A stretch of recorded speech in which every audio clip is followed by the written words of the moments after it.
The MPPGA is seeking to train and educate the next generation of civic leaders. This program includes students from civil society, from media, from governments, from countries all over the world. The advantage of a new program in global affairs and public policy is that it has been created for the policy world that exists now and that we think will exist this century, rather than a world of the previous century. It used to be that the worlds of academic research, the worlds of journalism and media, and the worlds of policymaking were entirely siloed.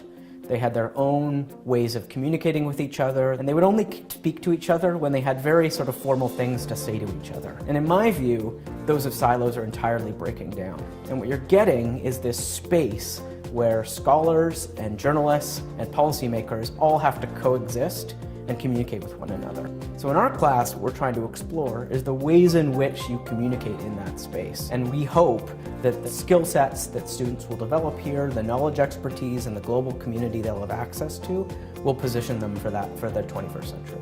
I really do think we're at this really remarkable time in history. I care about public policy, I care about governance, I care about media and journalism, but they're all being radically transformed by this new phenomenon of digital communication. And I think their very existence is in jeopardy. And that, to me, is a core challenge of this century, is figuring out what that means for those institutions, for this information space, and for how we govern ourselves.